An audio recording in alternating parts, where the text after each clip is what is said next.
Aleluia. Vamos louvar mais um, irmãos, enquanto os irmãos vão chegando, para a glória de Deus. Outro que está bem pertinho aqui também, 304. 304. Em breve vamos contemplar a face adorada de Jesus. Quem crê que nós vamos contemplar a face de Jesus? Glória a Deus. 304. A face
Aproveita que está de pé, abra sua Bíblia no livro de Mateus, capítulo 24.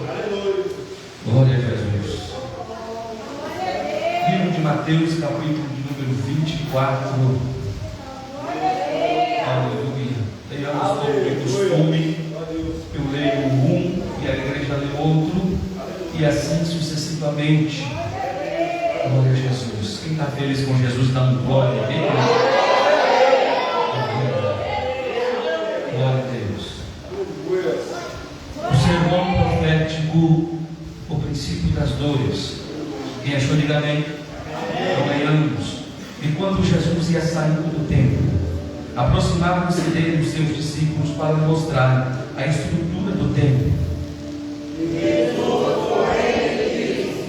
Não vejo por isso, em verdade vos digo, que não ficará aqui pedra sobre pedra, que não seja derrubada.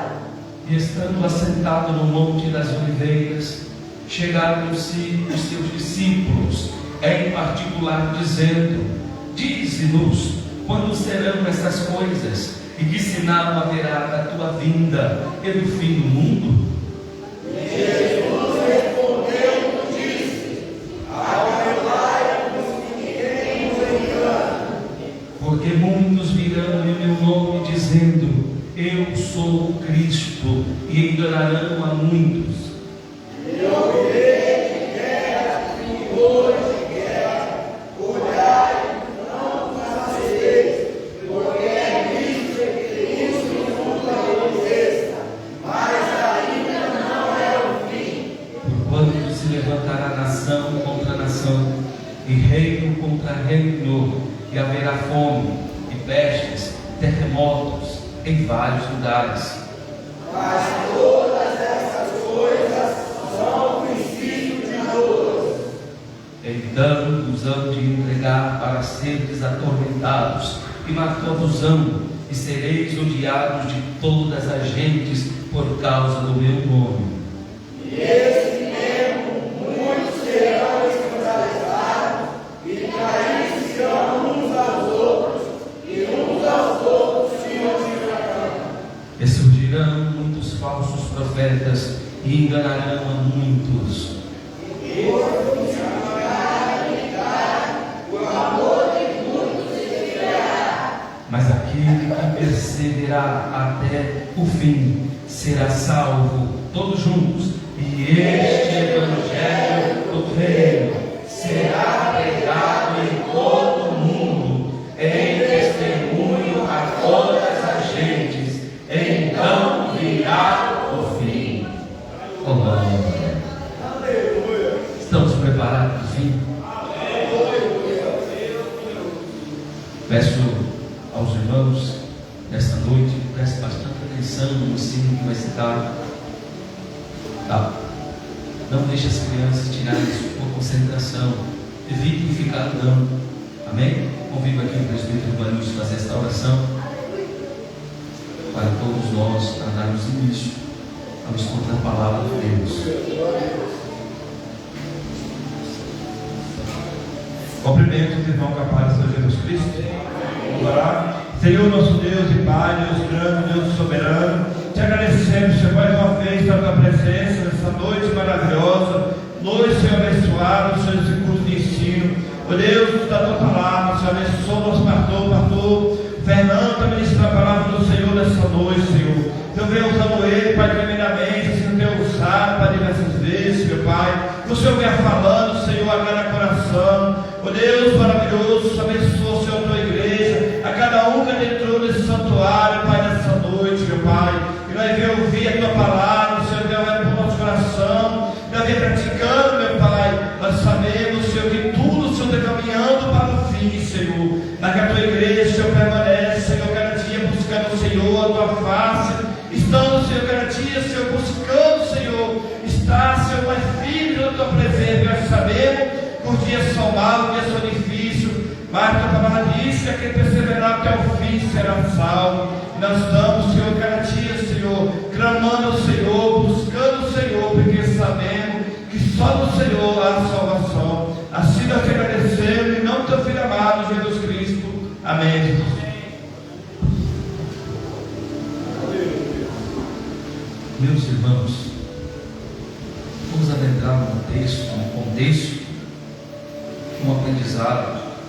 onde muitas pessoas têm medo. Quando se fala no fim, quando se fala no fim do mundo, algumas pessoas que não têm sabedoria, que não leu ainda as Escrituras, ele fica com medo. Em meados dos anos de 98 para o ano 2000, surgiram muitos falsos profetas dizendo que o mundo acabaria. Isso foi tão longe, irmãos, que alguns irmãos foram no banco, tirando todo o dinheiro, começou a gastar tudo que tinha, porque achavam que viria ao fim.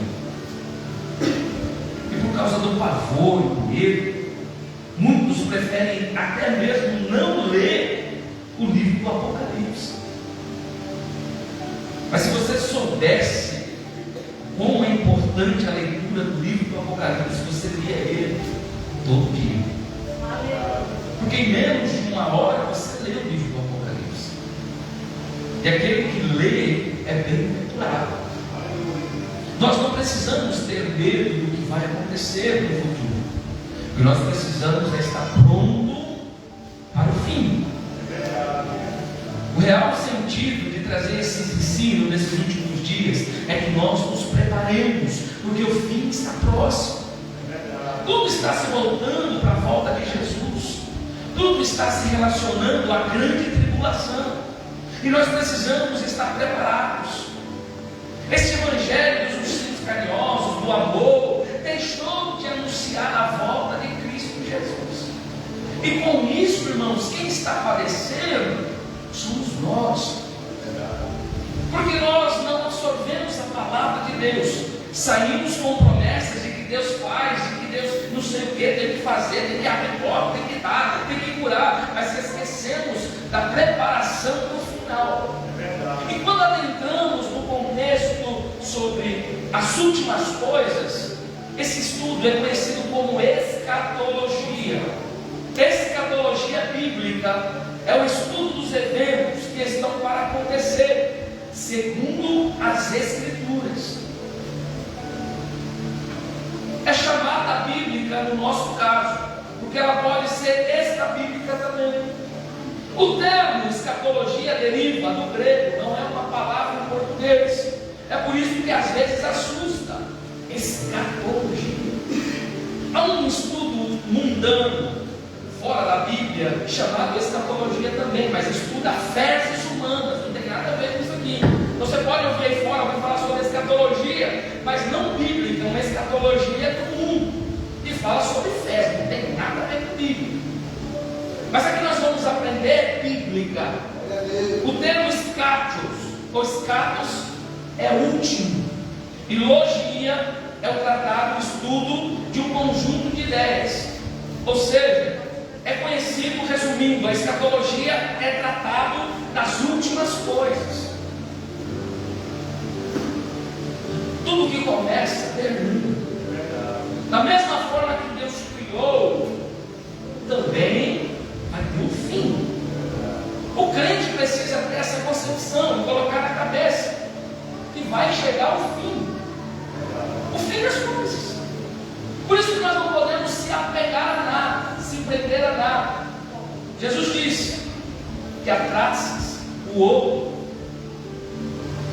ele é ferrugem, acaba, tudo destrói.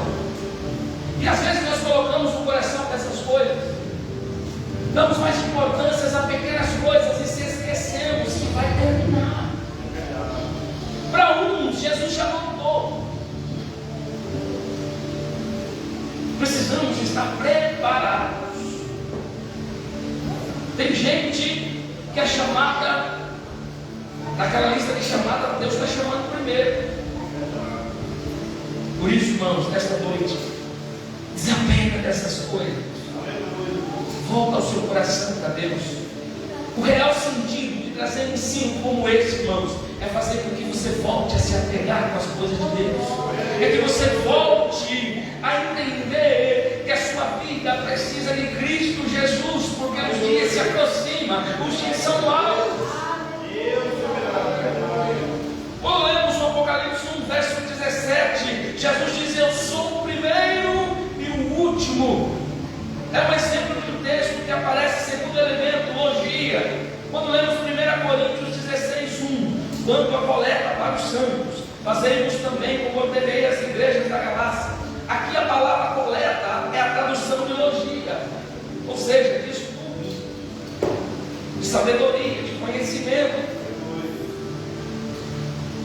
Esses fatos que estão acontecendo e vão acontecer são parte do eterno plano divino através dos séculos. Esse plano é revelado nas Escrituras através de muitas passagens, ou seja, ninguém pode impedir o que vai acontecer. Ninguém pode parar o que já está previsto. Quando Paulo escreve aos Efésios, capítulo 3, versículo 11, se você quiser abrir a Bíblia e me acompanhar, diz assim: segundo o eterno propósito. Deus tem um propósito acima de todas as coisas. Peço aos obreiros que estão na porta, faz favor, entre para dentro, deixe só um aí. Vamos aprender a palavra de Deus. Segundo o eterno propósito que estabeleceu em Cristo Jesus, nosso Senhor. Tudo que Deus faz, irmãos, tem um propósito. As pessoas hoje, eu mesmo, eu vi a reportagem que a cada 5 minutos uma criança morre em Hamas. Eu fiquei chocado, eu falei, meu filho no colo, eu peguei meu filho e falei assim, cada 5 minutos morre uma criança. Aí você tenta questionar, mas segundo o eterno propósito, Deus tem um propósito acima de tudo. Cabe nós a continuar a orar por Israel e orar por Hamas também, porque tem gente lá que está morrendo, que é inocente, não tem nada a ver com a guerra. E esse eterno propósito é o eterno plano de Deus. Você não muda, eu não mudo, e nós não podemos mudar. Isaías vai dizer bem claro, Isaías 46:10, dizendo que desde o princípio anunciou o que há de acontecer, e desde a antiguidade as coisas que ainda não sucederam, que digo, o meu conselho permanecerá de pé, e farei toda a minha vontade. Ou seja, o que está acontecendo é a vontade de Deus. Não dá para ser super-herói. Vou mudar tudo, vou fazer uma forma de mudar o mundo. Ninguém muda, nem a ONU, nem os Estados Unidos. Se é vontade de Deus, ponto final, acabou. Esse meu conselho é o seu eterno plano em andamento, como se vê também em outra referência. 2 Reis 19:25 diz: acaso não ouviste o que já muitos dispus? Eu, essas coisas, já desde os dias remotos, eu tinha planejado. Deus planejou tudo. Deus já estava planejando tudo o que está acontecendo. Tudo já apontava para uma guerra. Tudo se aponta para o final. E ninguém revoga ou muda o que está para acontecer. E o estudo da escatologia faz com que a gente compreenda. Nem todos vão aprofundar e vão conseguir, porque é raso. A nossa mente é incapaz de alcançar os propósitos de Deus. Mas uma coisa Ele nos manda é ficar vigilantes, porque o fim vem, e nós temos que estar prontos para o fim. Porém, Deus tem um plano elaborado, está claro. Essa referência que eu acabei de ler, 2 Reis 19:25, dizendo: acaso não ouviste o que já muitos dispus? Eu, estas coisas, que desde os dias remotos o tinha planejado. Este plano, ele aciona pelo seu poder. O plano de Deus é poder de Deus. É por isso que nenhum de nós consegue mudar. Deus tem um plano para cada um de nós que está aqui nesta noite, e nem o diabo pode parar os planos de Deus. O único que para os planos de Deus somos nós, devido ao livre-arbítrio que Ele nos dá. Quantos que morreram com promessa, mas não concluiu porque fizeram escolhas erradas? O Brasil está sofrendo porque escolhas erradas. É o plano de Deus? É, porém o povo escolhe. Já viu aquele ditado? A voz do povo é a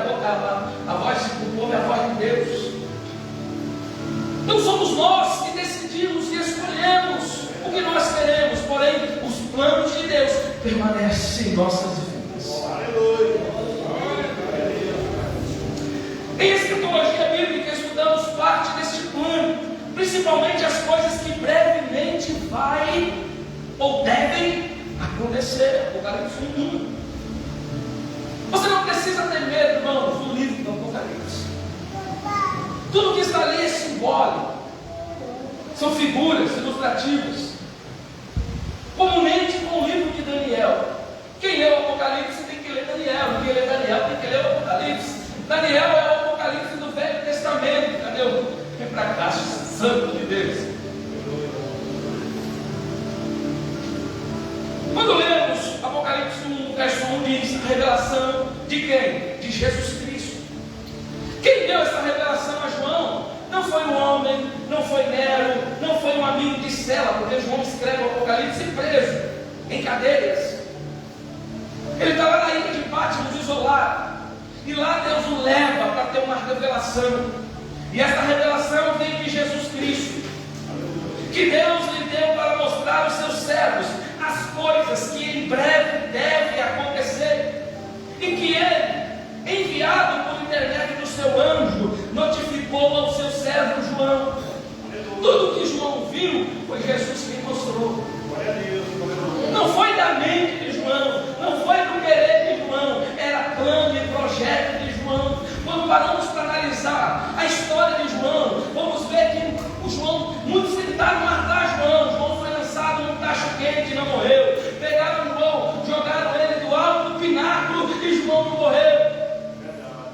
Depois de idoso, vai preso, que teve parte, um chicote, couro, pisa, não morria.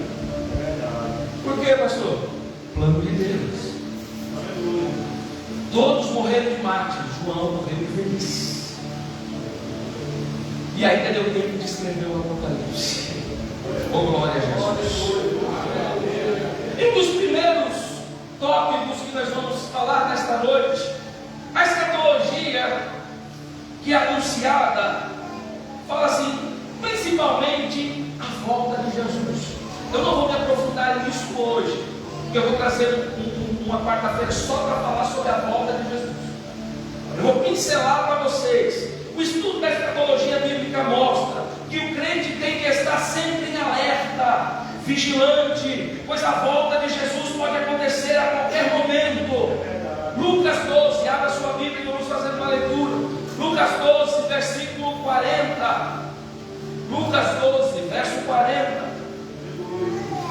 Quem achar, leia para mim. Lucas 12, verso 40.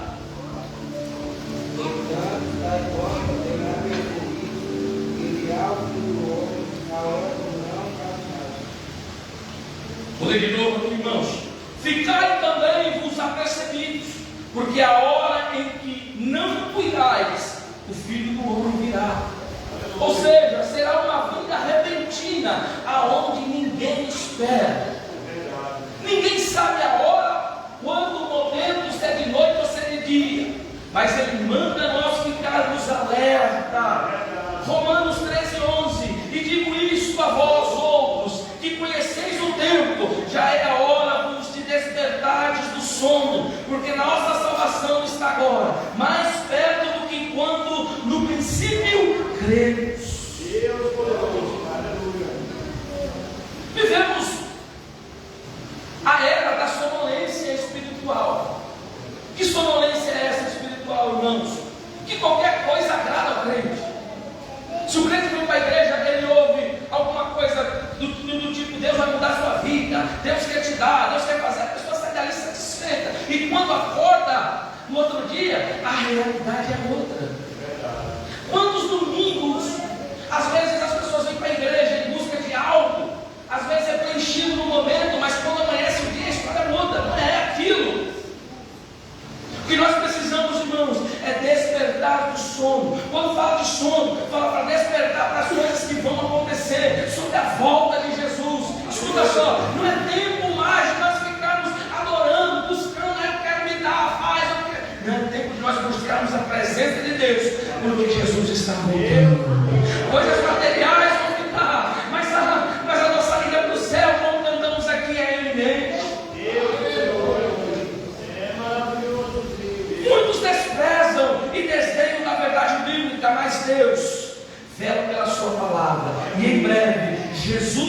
voltará e julgará todos aqueles que amam e também aqueles que praticam o pecado. Não vai passar ninguém. Todos nós seremos levados diante ao tribunal de Cristo.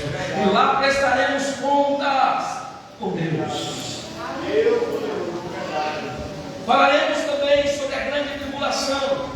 E da grande tribulação nós vamos falar, irmãos, sobre o julgamento, trono branco, todas essas coisas. As quarta-feiras nós vamos trazer umas pinceladas para os irmãos compreenderem. Vamos ler 2 Pedro 3,12. 2 Pedro 3,12 e o 3,13. Quem achar pode ler.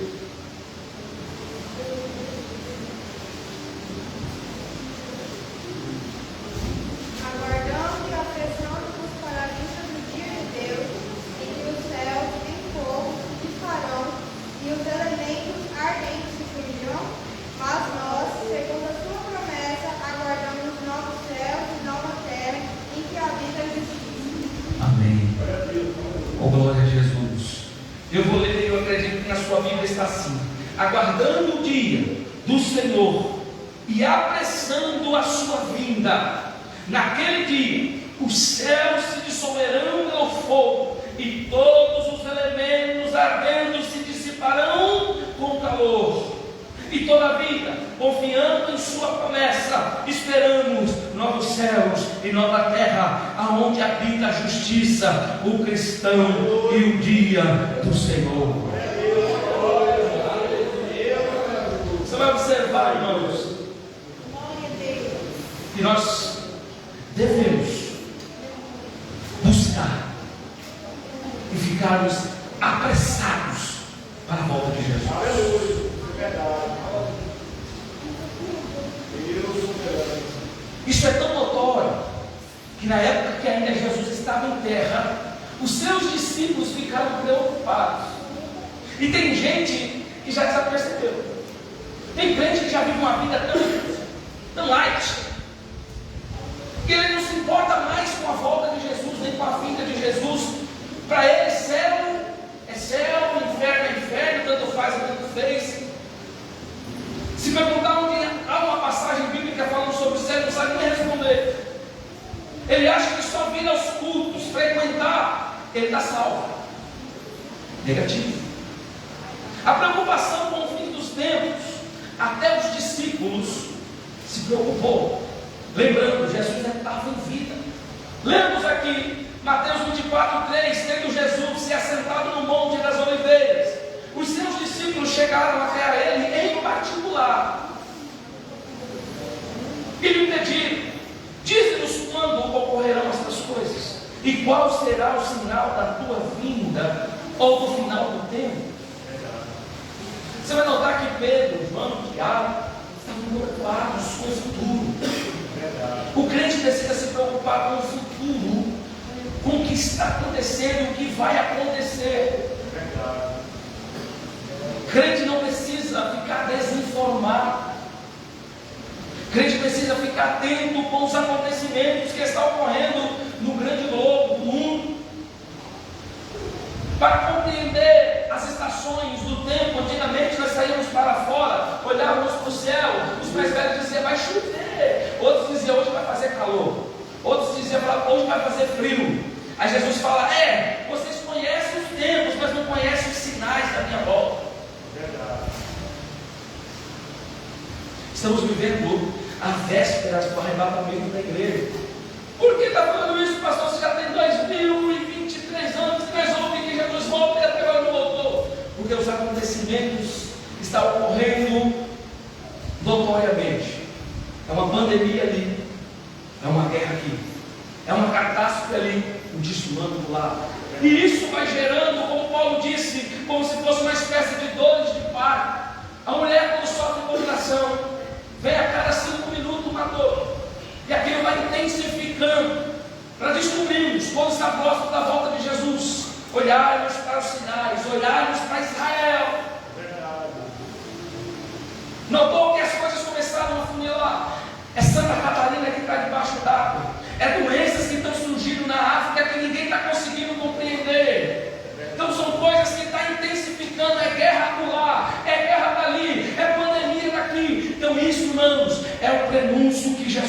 está voltando e devemos ficar preocupados.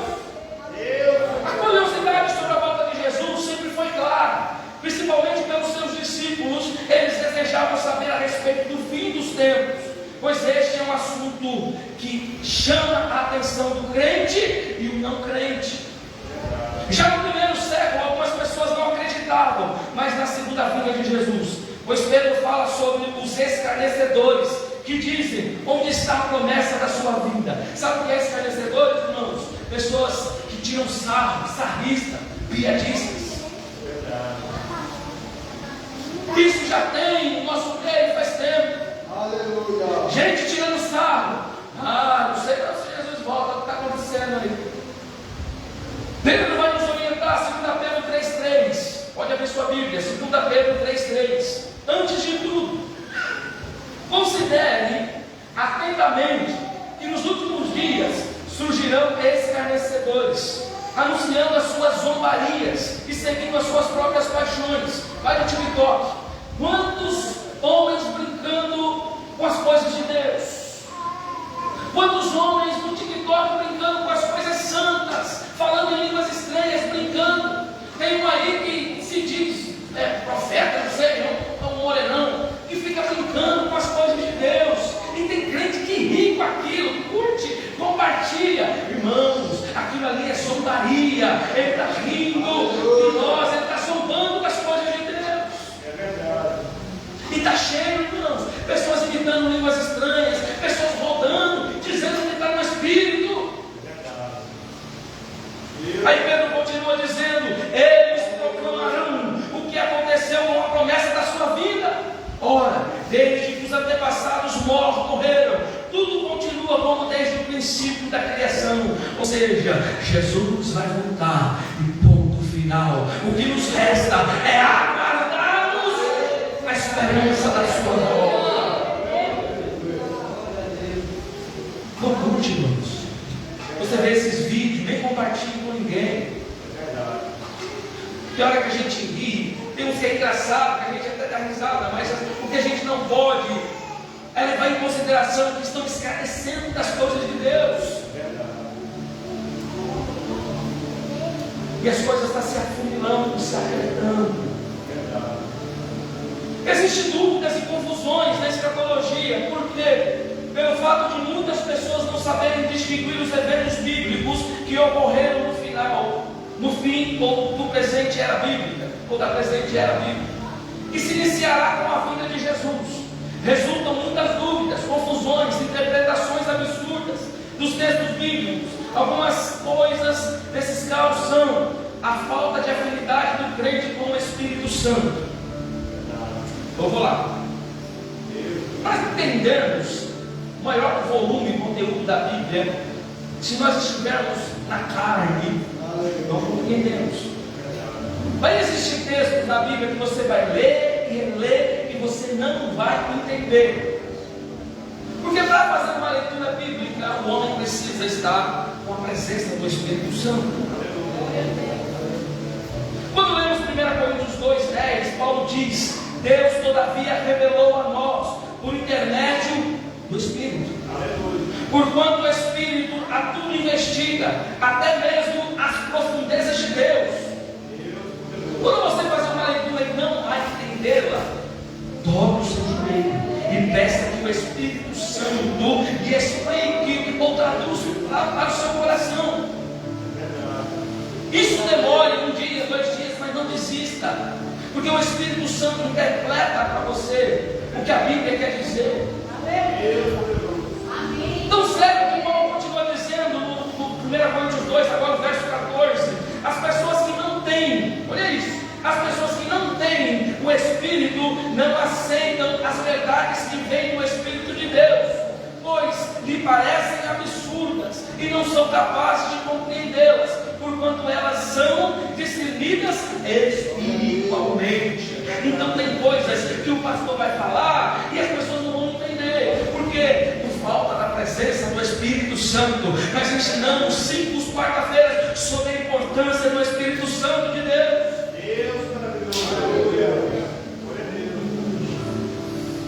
A Bíblia foi produzida pelo Espírito Santo. É por isso, sem o Espírito Santo na sua vida, você não vai compreender o texto sagrado. Pastor, eu leio Bíblia, leio e não entendo nada, porque você está fazendo errado. A Bíblia não foi feita para ler, a Bíblia foi feita para meditar. Se você pegar o contexto daquela palavra de João, quando fala assim, Jesus chorou, para alguns é insignificante, Jesus chorou. Mas quando tem o Espírito Santo vai investigar as profundezas de Deus. E quer saber por que Jesus chorou, quando ele chorou, e qual é o sentido que fez Jesus chorar. É quando você mergulha nas Escrituras, aí você vai observar que aquela frase, Jesus chorou, tem muita relevância, tem muita importância, e você vai cavar, e ainda não vai descobrir tudo sobre a palavra de Deus.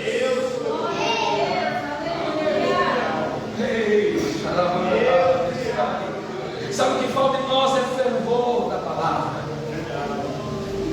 Precisamos mergulhar nas Escrituras, precisamos ler mais, meditar mais sobre a palavra de Deus. É por isso que muitos estão sendo enganados por aí com o falso evangelho, com as falsas doutrinas, porque deixaram de ler Bíblia, deixaram de buscar na palavra de Deus. O Espírito Santo é um intérprete real das Escrituras. Ele conhece até mesmo as profundezas de Deus. Assim está dito na referência que eu li sobre as pessoas que não têm o Espírito, não aceitam a verdade, pois a verdade é o Espírito. E com isso surgem falsas aplicações de textos bíblicos nos seus variados aspectos. Falsa aplicação quanto ao povo bíblico, quanto ao tempo, quanto ao lugar, quanto aos sentidos do texto, quanto à mensagem do texto, quanto à procedência da mensagem do texto. Tudo isso em relação ao texto que estamos estudando no momento. Quando se fala da volta de Jesus, nós vamos ouvir cada absurdo, porque todas as religiões chegam à determinação de que vai ter um fim, porém cada um interpreta de uma forma. É por isso que os crentes assembleanos nesses últimos dias precisam aperfeiçoar a sua mente acerca das coisas que está para acontecer. Existem diversos livros hoje disponíveis para nós buscarmos o conhecimento. Porém, como diz lá em Oséias, e o meu povo, por falta de conhecimento, padece. Por falta de sabedoria, sofre. Procura buscar, irmãos. Está exposto hoje nas redes sociais, no YouTube hoje. Tem tanta coisa boa que o crente pode buscar, pode entender, aprender. Deixa um pouquinho a rede social, o oba-oba, a fofoca, e vai buscar algo de Deus. E esse assunto que nós estamos adentrando, vai surgir muitas dúvidas em corações de irmãos aqui. Mas tem coisas que quem vai te abrir uma visão é o Espírito Santo. Vamos lá. É dever de todo obreiro do Senhor, bem como todo aquele que tem qualquer responsabilidade na sua obra, manejar bem a palavra da verdade. Tanto é o réu corruptor da sã doutrina, como o omisso nela. Aos obreiros que têm cargos oficiais na igreja, precisa aprender a manusear a palavra de Deus. Ela é sua arma. Eu já vi crente, irmãos, sair na rua evangelizar de bêbado, tomar a Bíblia dele, pregar para ele, bater na cabeça dele e falar: vai embora, vai aprender. O obreiro precisa manusear a sua arma. É a mesma coisa que você pegar um 3/8 e dar na mão de uma criança. Ele vai saber manusear aquilo. Mesma coisa você dar a mão com uma Bíblia dessa na mão de um obreiro que não tem a intimidade de abrir a Bíblia, de estudar. Os irmãos têm visto que nós temos saído a evangelizar e nós pegamos pessoas às vezes que são até instruídas já. Você tem que ter um jogo de cintura, porque se você não saber falar, a pessoa não deixa você nem explicar. Ainda mais se pegar um crente que já é desviado da igreja. Ele vai usar a Bíblia para se defender com argumentos que ele sabe sabe tudo e nós não sabemos nada. Que ele está certo e nós estamos errados. Aí é onde que o obreiro precisa aprender a manusear a espada, aprender a manusear. Ei, vou falar um negócio para você. O grifo lá em Cuiabá mudou. Lá não está mais separando obreiro por separar, não. O obreiro lá tem que ter curso de teologia. O obreiro lá precisa ser casado com uma mulher só. E a mulher ainda tem que escrever uma carta para o pastor falando: ó, meu marido é gente boa. E isso está alcançando o Brasil. Porque levantou-se tantos obreiros vazios, os púlpitos cheios, mas não sai nada deles, irmãos. Nós venhamos buscar o conhecimento bíblico de Deus. Um culto como esse, de ensino da palavra de Deus, obreiro não pode faltar. É por isso que eu insisto, mando vídeo, faço banner. Pior que o meu dedo até dói, eu tenho um dedão tão gordo, irmão, que às vezes eu tento fazer os banners assim, e meu dedo vai e até que sai. Mas eu faço isso, irmãos, para que os despertem em alguém o desejo de buscar. Vamos lá. Mas, porém, devido a isso, o conhecimento bíblico desordenado, há crentes em nossas igrejas, portadores de um admirável saber bíblico. Tem gente que é muito bom para decorar. Mas infelizmente, por falta de um estudo sistemático, o que é um estudo sistemático? Um estudo organizado. Você vai ver quando a pessoa não tem uma organização, quando ele vai trazer uma palavra, quando ele vai pregar, ele lê o texto de Mateus, e aí ele vai explicar Apocalipse. Ele vai ler o texto sobre arrebatamento da igreja e vai falar sobre Abraão. Você vai ver que está tudo fora do contexto. Porque ele não sabe formar um estudo sistemático. Nós precisamos, irmãos, ter organização. Se está falando sobre escatologia, então vamos abordar o assunto sobre escatologia. É por isso que nós sofremos às vezes em escola bíblica dominicais. Às vezes a lição está falando de um assunto, nós estamos falando de missão. Aí o cara vem com um assunto falando sobre o inferno. Desfere. E quem sofre? A igreja, porque ela vem para receber o alimento e acaba não recebendo o alimento certo. Então, irmãos, nós precisamos buscar o conhecimento avulso, procurar na rede social ou nesses sites que tem livros, irmãos. Se você não tem condição, eu não tenho condição de comprar livro, mas eu vou e baixo o livro na internet e busco o que significa, o que é dicionário. É bom fazer uma análise para a gente não falar besteira. Eu falo isso aos obreiros que estão aqui, irmãos. Na hora que a gente ouve cada absurdo, a gente fica quieto. Mas porém precisamos buscar o conhecimento. Vamos lá. O conhecimento especulativo, este conhecimento é apenas especulação do intelecto humano, ou seja, gente que lê a Bíblia, ele tinha suas próprias conclusões e quer passar e dar frente ao que ele decidiu. Não pode. Ainda mais falar sobre escatologia, eu não posso criar uma ideologia e colocar dizendo que Jesus vem, a hora que ele vem, quando que ele vem. Aí já é um absurdo. Eu sei que está próximo. Por que, pastor? Por causa dos sinais. Agora eu falar a hora e a data, isso já desfere. Ou eu querer implementar, ou colocar uma vírgula a mais do que a Bíblia me permite, é errado também. É errado também. 2 Timóteo 4,8. Desde agora a coroa da justiça me está guardada, o qual o Senhor, o justo juiz, me dará naquele dia, e não somente a mim, mas todos os que amarem a sua vinda. Precisamos, irmãos, colocar a nossa vida pautada na palavra de Deus, na vida da oração, porque Jesus está vindo, e no conhecimento. No conhecimento. Por isso que surgem os falsos profetas. Um certo pastor marcou a vinda de Jesus para o ano de 1999. E no início da grande tribulação, considerando que o ano 2000 seria o falei aqui agora. E muitos acreditaram naquela concepção de vida. Pessoas se suicidaram, irmãos. Bancos fecharam, faliram. Muitas pessoas se arrancaram suas vidas, achando que seria o fim. Mas o homem que falou isso se frustrou, porque ele não falou vindo de Deus, ele falou dele mesmo. Então as coisas da Bíblia não se fala de nós mesmos, falamos daquilo que o Espírito Santo nos interpreta. E ele foi desmoralizado. Eu não sei o que aconteceu com ele, mas eu tenho certeza que ele nunca mais apareceu com essa história dizendo que era o fim do mundo. Vamos lá, irmãos. Há várias interpretações escatológicas. Existem diferentes interpretações escatológicas a respeito do fim. Não podemos estudar todas, mas vamos estudar algumas hoje. Primeira, a interpretação futurista.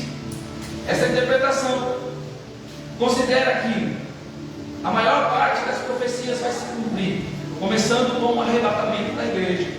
E temos fatos subsequentes, sem dúvida, e a mais adequada à realidade das profecias dos últimos tempos. Essa corrente, porém, subdivide em pré-tribulacionista. Essa corrente afirma que o Senhor Jesus arrebatará a sua igreja antes da tribulação de 7 anos. Nós, assembleanos, irmãos, somos pré-tribulacionistas. Nós cremos que nós não passaremos pela grande tribulação. Vou repetir. Nós, assembleanos, cremos no credo que está no livro das Assembleias de Deus, que nós seremos arrebatados antes da grande tribulação. Está em João 14:1, quando Jesus diz: não se turbe o vosso coração, credes em Deus e credes também em mim. Aleluia.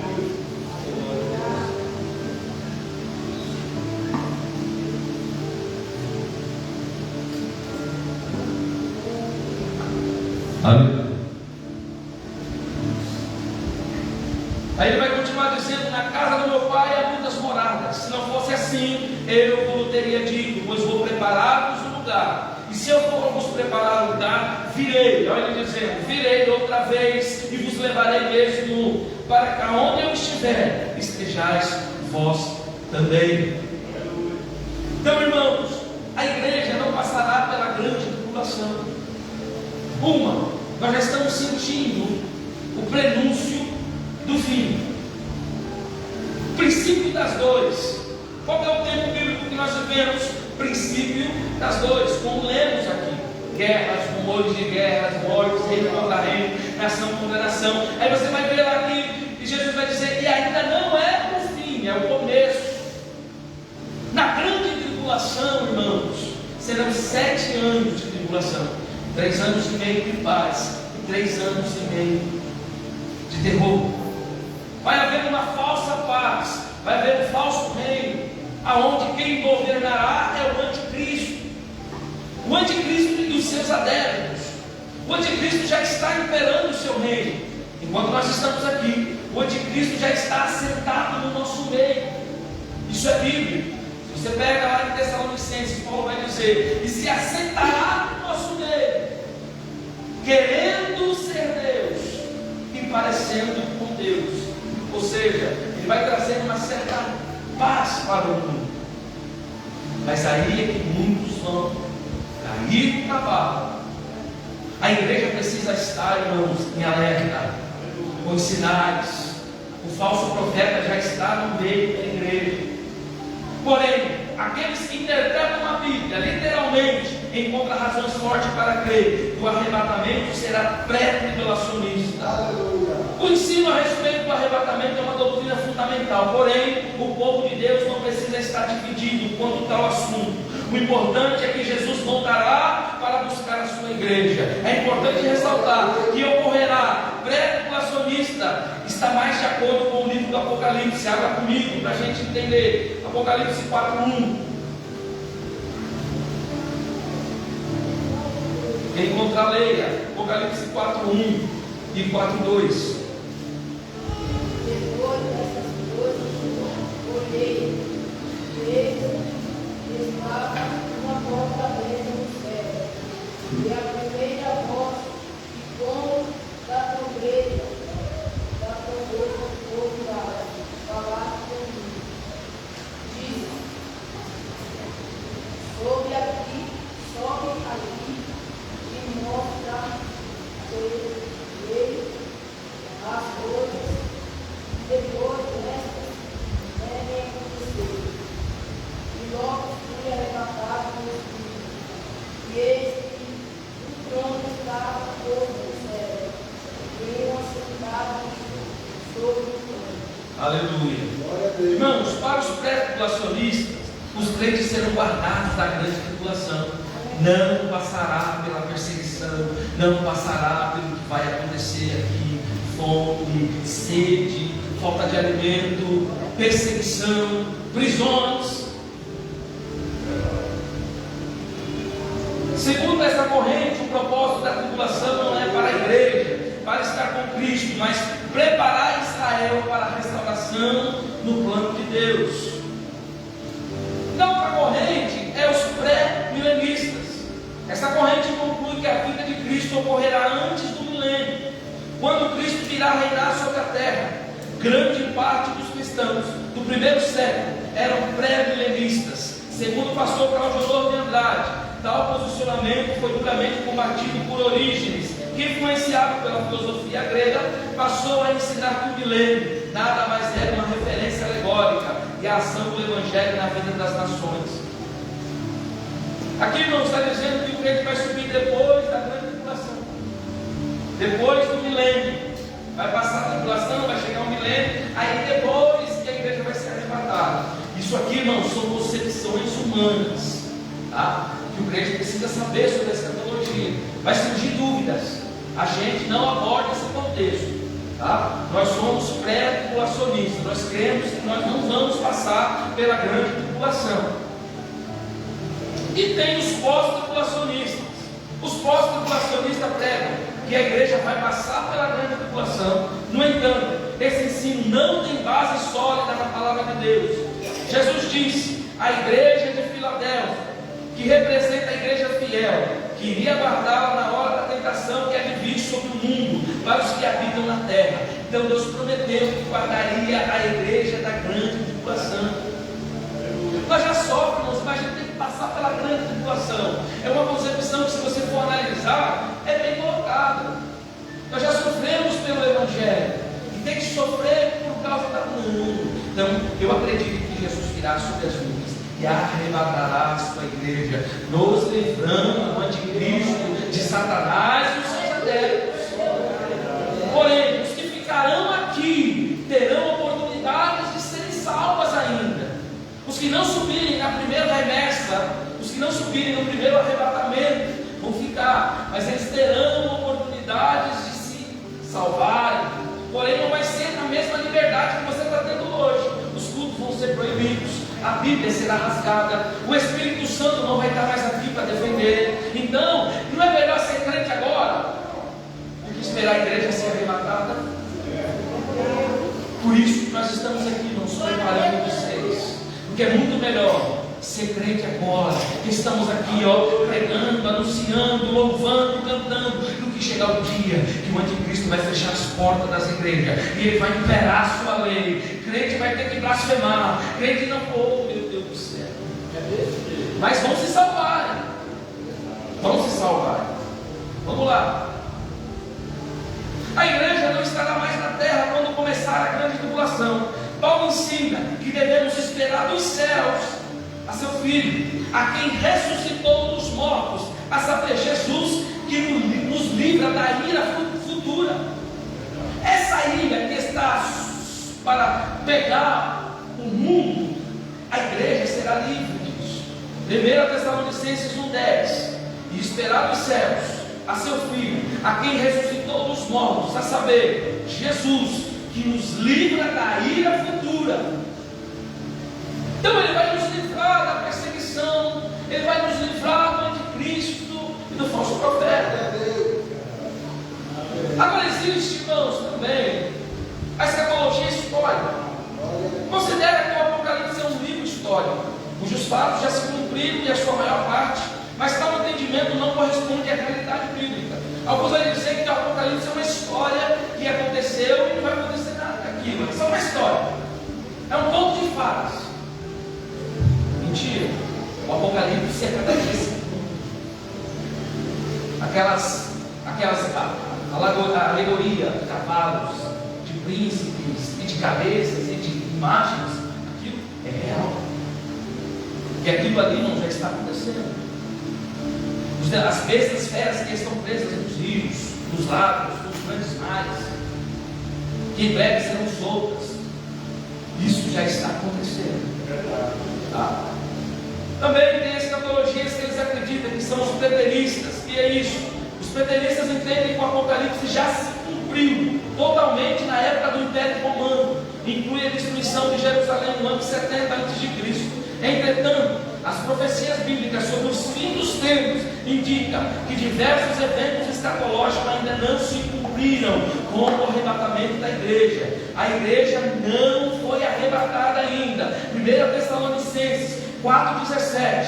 Depois, nos que ficarmos vivos, seremos arrebatados juntamente com eles nas nuvens, e a encontrar o Senhor nos ares, e assim estaremos sempre com o Senhor. Esse é o arrebatamento da igreja. Nós subiremos e encontraremos Ele nas nuvens. Porém, não nesse corpo, mas num corpo transformado, um corpo de glória. Essa é a esperança que nós louvamos. A nossa esperança é a sua vinda. Nós não podemos mais confiar em nada, em ninguém. A nossa esperança está em Cristo Jesus. E a grande tribulação, ou a hora da tentação que há de vir sobre o mundo, nós devemos estar preparados para encarar. Por isso, alerta, irmãos, Jesus está voltando. Nós precisamos firmar os nossos passos, por mais que isso seja difícil, irmãos, porque eu compreendo, porque o Evangelho não é fácil. Se fosse fácil, isso aqui estaria cheio.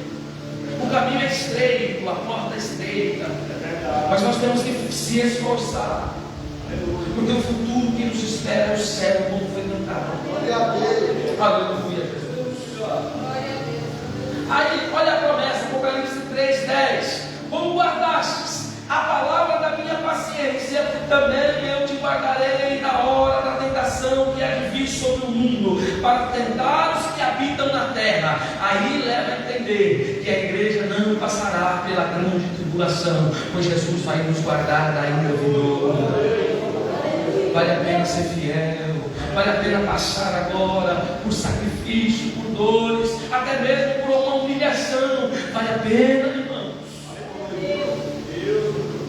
A vinda de Cristo vai ser na glória. Abre a sua Bíblia em Mateus 16:27. Vamos ler. Mateus Mogreiro, abre aí. Mateus 16:27. Olha a outra promessa. Mateus 16:27. Um dos obreiros que achar, leia. Porque o Filho do Homem virá na glória do meu Pai, com seus anjos, e então dará a cada um segundo as suas obras. Oh, glória a Jesus. Olha aí. Porque o Filho do Homem há de vir na glória do seu Pai, com seus anjos, e então retribuirá a cada um conforme as suas obras. Ou seja, o que você fazer aqui, Deus vai lhe retribuir. Não faça nada, irmãos, para Deus, esperando alguma coisa em troca, porque a sua retribuição talvez não seja em terra, mas seja quando você subir para a glória, vai ser no céu, e você vai ser recompensado por Ele. Oh, aleluia, Jesus. Mas no meio da escatologia tem aqueles simbolistas, também chamados de idealistas e espiritualistas. Existe aquele que endemoniza tudo. Tudo que ele olha é o demônio. Isso não é demônio. Depois que surgiram alguns jargões como está amarrado, está queimado. Diante disso, irmãos, a gente brincamos com alguns jargões, falamos, até imitamos. Mas isso difere, irmãos, de uma falsa espiritualidade, que aqui não tem nada a ver com o espiritualismo, com o espiritismo. sistema de interpretação ensina que tudo é simbólico, inclusive no Apocalipse. As bestas que têm forma de leão. João viu aquilo. E as pessoas dizem, aquilo ali é simbólico, aquilo ali é simbolismo. Não. A gente precisa entender, irmãos, uma coisa. O Apocalipse, representando assim o conflito entre o bem e o mal. Ali Deus vai desvendar que tem bem e tem mal. Esse negócio que o mundo diz que Deus é amor, que tudo é maravilhoso, desfere, porque também se tem Deus de amor, também tem mal sobrevindo contra Deus. E o propósito do adversário, nesse ponto onde eu queria chegar, o propósito do adversário é que nós perdemos a nossa salvação. O diabo está pouco se importando com a sua vida material, está pouco se importando com a sua casa, com a sua família, ele não está nem aí para isso. O interesse dele, irmãos, é a sua alma, e te levar para o inferno, é para que você não veja a face do Senhor Jesus, é para que você não suba no grande arrebatamento da igreja. Então ele vai criar maneiras para te tirar da presença de Deus, usando várias formas. A Bíblia diz que se ele se transfigura em um anjo de luz, ele também se transfigura naquilo que a pessoa gosta. A Bíblia diz que ele já está no meio da igreja, em forma de Jezabel. E muitos estão sendo enganados. Quando se levantou dizendo que o anticristo já está no nosso meio, é que já tem líderes que já foram corrompidos. O real sentido é que ele não tem mais anseio pela alma e morar no céu, mas o desejo desenfreado dele é que ele seja totalmente destruído através dos dízimos e ofertas, usando essas questões para sobressair, e o verdadeiro evangelho está sendo esquecido, não está sendo pregado. Essas igrejas neopentecostais, não vale falar nomes, mas tem igrejas neopentecostais que não leva a sério mais a doutrina da Bíblia. Não falo de doutrina que são criadas a cada instituição, mas eu digo a doutrina bíblica que faz com que nós se afaste do pecado. Pelo contrário, eles estão abrindo o leque para que o pecado se aproxime mais da igreja. E a igreja está sofrendo danos irreparáveis, principalmente nas nossas crianças, principalmente nos nossos jovens. E o real sentido desse é que nós não participemos do maior evento que vai acontecer na história, que é o arrebatamento da igreja. E isso, irmãos, estamos ficando enfraquecidos. Os nossos cultos são frios. Glória a Deus, que aqui, irmãos, a gente ainda sente a presença de Deus. Mas se você for por aí em alguns lugares, você vai ver a frieza espiritual de gente, irmãos, que deixaram de orar, de gente que deixaram de crer no arrebatamento, na vida vindoura do Senhor Jesus. E com isso a igreja está sofrendo. Devemos buscar o anseio. Eu estou trazendo esse ensino não é para que você tenha medo, mas eu estou trazendo esse ensino para você se achegar mais diante de Deus, para você se aproximar mais de Cristo Jesus e ficar firme com Ele, porque a qualquer momento Ele vai voltar.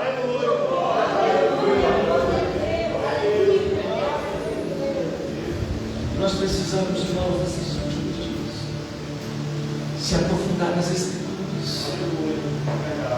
Eu tenho falado e volto a repetir acerca do amor como lemos e por se multiplicar a iniquidade, o amor de muitos se esfriou.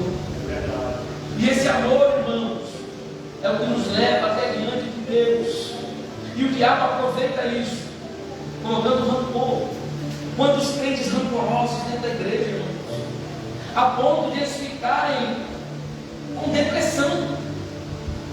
A maior doença do século, eu estava lendo alguma coisa acerca disso, surge de rancores dentro da alma. A pessoa fica tão rancorosa que deixa de acreditar em tudo, se tranca no quarto, fecha a porta, e ali ele se alimenta de tudo que não presta, e aquilo vai entrando na mente, a pessoa vai mudando, ela vai se transfigurando, daqui a pouco, não perdeu, pastor. O índice de suicídio aumentou rigorosamente no Brasil por causa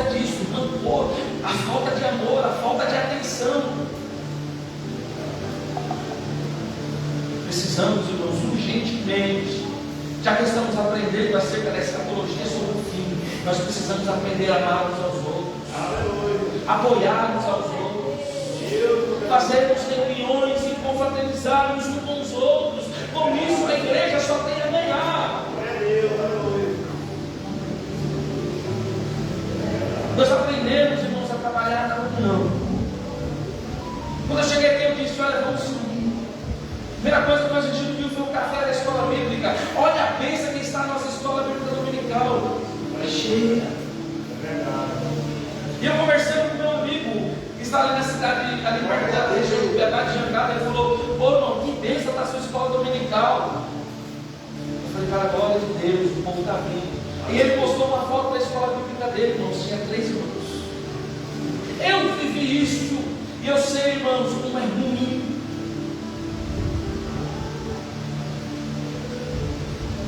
Precisamos, irmãos, nos amar mais. O Evangelho de Cristo Jesus nos obriga a amar uns aos outros, para que nós possamos ver a face adorável do Senhor Jesus. Nós precisamos amar uns aos outros. Aleluia. Viver o verdadeiro Evangelho. Se tiver que chorar, chore com o seu irmão. Se tiver que abraçar, o abraço do seu irmão. Aleluia. Tem gente, irmãos, que só precisa de um abraço. O irmão de Procura falou: eu queria tanto um abraço. Tem gente que está aqui não quer dinheiro, não. Ele quer um abraço. E o crente precisa ter um discernimento, irmãos. Cumprimente, fale com os outros, saúde o seu irmão com a paz do Senhor. Naquele grande dia, irmãos, muitos vão se salvar por causa de um gesto de amor. Por causa de um gesto de amor.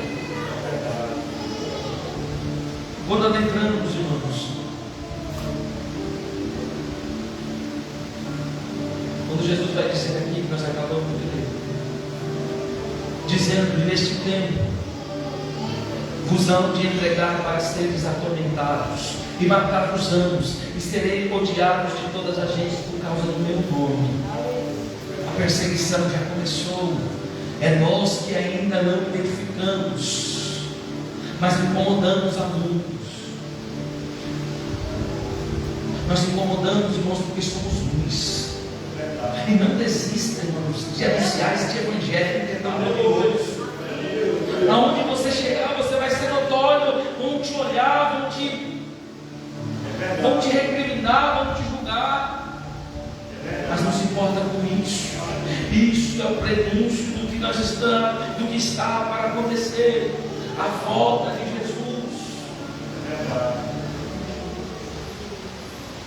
Falsas doutrinas. Agora está tudo liberado. Jesus não mudou aqui não, tá? Esse liberalismo está acabando com as igrejas. E por causa disso, irmãos, quem está pagando o preço somos nós. Esquece a tribo dos outros. Ah, lá pode, pastor. Pastor, por que lá pode usar roupinha? Lá é lá. Aqui a doutrina não mudou. Tivemos agora a convenção, o pastor João do Pico de França disse assim: olha, irmãos, reparem na igreja hoje. Vocês vão ver o que vai acontecer com ela se Jesus não voltar daqui a 30 anos. A igreja Assembleia de Deus vai ser irreconhecível. Aleluia, glória a Deus. Porque nós guardamos a doutrina, mas muitos já viram mão da doutrina. Em troca de igrejas cheias, as pessoas fazem de tudo e afrouxam. Eu sempre disse: eu prefiro ter uma igreja com 5 irmãos, mas que esses 5 irmãos subam para o céu. Porque tem uma igreja cheia e todos indo para o inferno. É por isso que eu instruo, irmãos: permaneça na fidelidade com o Senhor. Não revogue não revogue a sua doutrina. Não se vendam.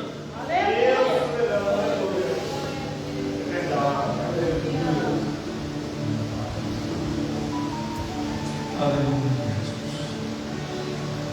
Há também, irmãos, para finalizar, os pós-milenistas que pregam que Jesus Cristo voltará depois do milênio. Os textos bíblicos, porém, indicam uma ordem diferente dos acontecimentos escatológicos. A ressurreição dos mortos, mortos dos salvos, ocorrerá na segunda vinda de Cristo, conforme declara Tessalonicenses 4. Vamos ler, irmãos, Tessalonicenses, capítulo de número 4.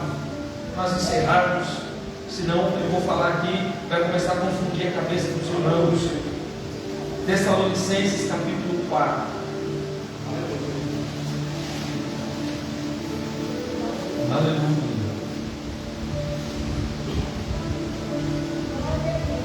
Aleluia, glória a Deus. A partir do versículo 13. 4. A partir do versículo 13. A palavra de Deus diz assim: não quero, porém, irmãos, que sejais ignorantes acerca dos que já dormem, para que não vos entristeçais como os demais que não têm esperança. Sem a esperança, irmãos, muitos perdem a vontade de servir a Deus. Muitos que deixaram de crer na volta de Jesus, abandonaram a fé, desviaram dos caminhos do Senhor, e para voltar, irmãos, é difícil trazer de volta. Então a esperança está em Cristo Jesus. Porque se cremos que Jesus morreu e ressuscitou, assim também aos que Jesus dormem, Deus os tornará a trazer com ele. Dizemos-nos, pois, isto, pela palavra do Senhor, que nós, os que ficarmos vivos para a vinda do Senhor, não procederemos os que dormem, porque mesmo o Senhor descerá de onde? Do céu, com alarido e com voz de arcanjo e com a trombeta de Deus, e os que morreram em Cristo ressuscitarão primeiro. Depois nós, os que ficarmos vivos, seremos arrebatados juntamente com Ele nas nuvens, ao encontrar o Senhor nos ares, e assim estaremos sempre com o Senhor. Portanto, consolai-vos uns aos outros com estas palavras, dizendo: Jesus vai voltar, Jesus vai voltar, Jesus vai voltar. Não é para ter medo da volta de Jesus, mas é para consolo. Eu preciso me apegar a essa palavra. Jesus vai voltar e eu vou subir, mas não isso com medo, mas com uma forma de consolo, que tudo vai terminar. Tudo vai terminar bem para o crente. Os que morrerem em Cristo não vão sentir a morte. Os que estiverem vivos, quer dizer, não vai sentir a morte. E os que morreram em Cristo, escuta só, olha o privilégio do crente que morre salvo. Ele vai ressuscitar, ele vai subir primeiro. E os mortos ressuscitarão primeiro. Ou seja, o privilégio de quem dorme no Senhor hoje é que eles acordarão e verão a face da glória do Senhor Jesus. Vale a pena ser fiel, vale a pena chorar por este evangelho, vale a pena vir 7 horas da manhã buscar a presença, vale a pena ficar na consagração, jejuar, orar. Aleluia, para Deus. E consolai-vos uns aos outros. Liga para aquela sua irmã e fala assim: olha, Jesus vai voltar. Aleluia.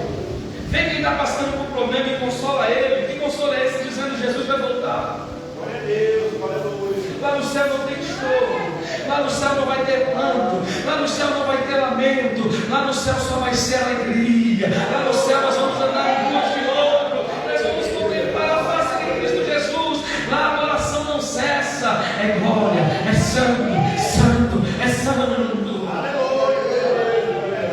Quem quer para esse céu da glória de Jesus?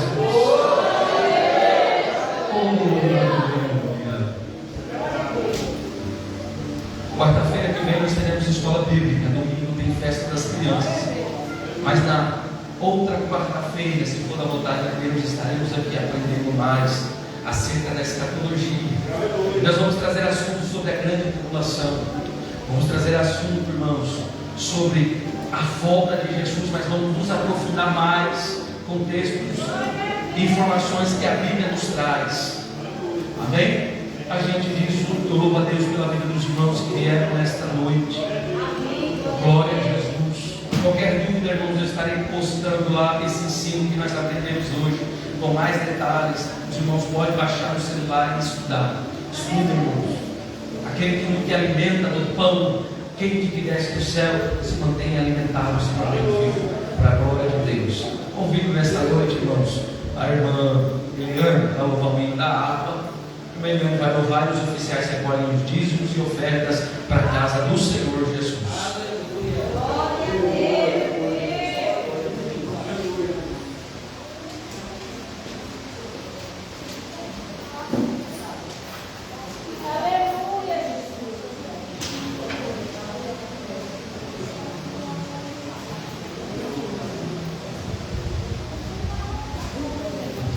Cumprimento a amada igreja da paz do Senhor.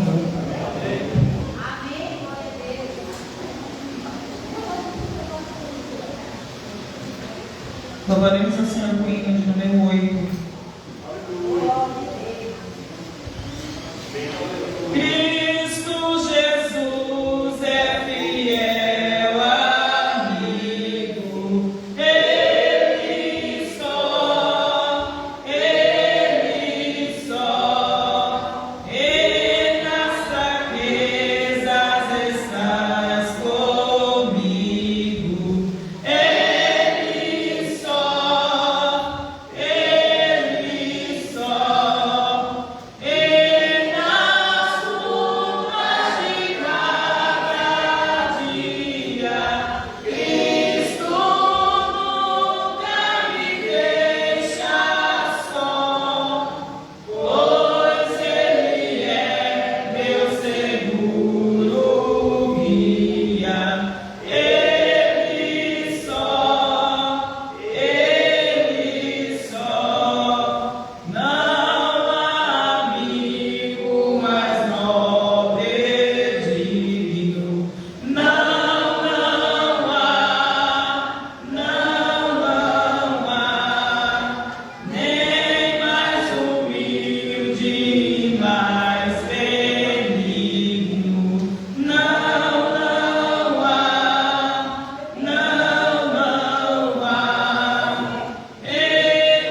aguarde, nós vamos tratar do caso.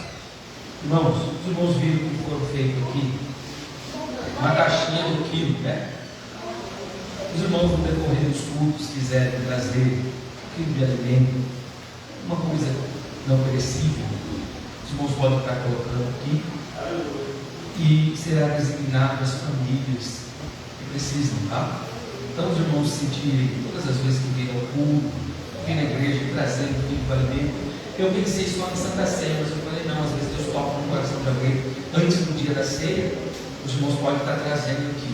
Conforme essa caixa encher, irmãos, nós vamos transformar ela numa cesta básica. Os irmãos podem trazer arroz, tudo aquilo que os irmãos sentirem de trazer. E se alguma família estiver precisando, irmãos, nós vamos lá fazer essa entrega, né? Nós vamos estar em orar essa família, apresentar essa família, para que Deus venha abençoar essa família, né? Isso aqui é obrigação da igreja, isso é obrigação.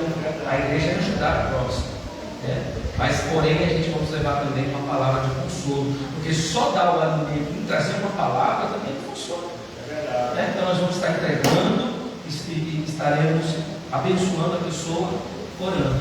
Então os irmãos que sentirem, pode trazer, já tem alguma coisa aqui. Louva a Deus pela vida do jovem Abraão, que fez a caixinha aqui, ó. Lembra? Ficou uma bênção. Deus abençoe esse família. Glória a Deus. Irmãos, os avisos, amanhã nós temos culto na casa do diácono Everaldo e da irmã Magna. Está sob a direção dos irmãos evangelistas João Carlos e o diácono Antônio. Os irmãos têm a liberdade de escolher quem vai pregar. Não vou me envolver não, tá bom, irmãos? Vou deixar os irmãos na liberdade para trabalhar. Então, o grupo, os líderes dos departamentos se reúnem e veem a melhor forma de estratégia de fazer um culto. Amém, irmão Carlos? Vou deixar o senhor na liberdade de fazer aquilo que Deus tocar no coração de vocês. O Antônio também, o irmão também. Então, convido toda a igreja, irmãos, para participar lá na casa da irmã Mara. Vai ser uma bênção de Deus. Ela convidou umas irmãs que não são crentes, que estão desviadas. Então, a importância da igreja estar presente lá no culto é bênção de Deus. E os irmãos que quiserem culto podem procurar os irmãos ali, o evangelista João Carlos e o diácono Antônio. Fala, eu quero culto lá na minha casa. Aí estará agendando e vamos lá na sua casa fazer um culto abençoado. E não se preocupe, irmãos, com bons e débeis, porque às vezes a pessoa fica, eu não tenho nada para oferecer, ninguém está aí na sua casa comer. Nós estamos indo lá para fazer um culto para Deus. Agora, se Deus tocar no coração de você fazer uma jantinha, aí fica o critério de cada um, não é obrigado, irmãos, não leva isso como obrigação. Quer doar um copo de água para o pregador, né? Doar um copo de água já está bom demais, nós vamos lá fazer o culto. Amém? Glória a Deus. Sexta-feira as irmãs vão cooperar lá no Vila Moreno e nós temos um compromisso aqui. Nós vamos aqui receber o nosso pastor presidente, estará pregando a palavra de Deus no culto da vitória. Então, irmãos, convido o maior número de novos convertidos, vizinhos, para ouvir a palavra de Deus. Enquanto as irmãs vão louvar a Deus lá, nós vamos estar aqui adorando ao Senhor Jesus. Amém? Sábado, culto das irmãs aqui. O culto é culto normal, mensal. É o culto mensal, tá bom? Então os irmãos estão convidados também no sábado, cooperadores, obreiros. Não deixa nós só não. Venham todos cooperar junto com as irmãs e ouvir a palavra de Deus. Amém? Domingo, a nossa festa das crianças dará início às 8 horas da manhã. Dará início às 8 horas da manhã. Está vindo uma pregadora lá do Taquari. Então você traga as crianças, nós vamos estar aqui, vai ter pula-pula, algumas brincadeiras. Estaremos sorteando as bicicletas também, para a glória de Deus. E à noite o culto da família normalmente. Amém, irmãos? Vamos orar? Se coloque em pé esta noite após a oração. Os irmãos que estão em comunhão, pode ficar.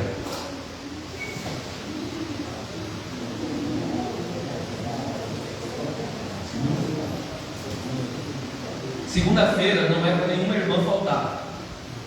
É culto a ensaio, sabe? Os dois, culto e ensaio. Mas não é para nenhuma irmã faltar. Todas as irmãs estão convocadas para estarem aqui. Vamos tratar de um assunto muito sério.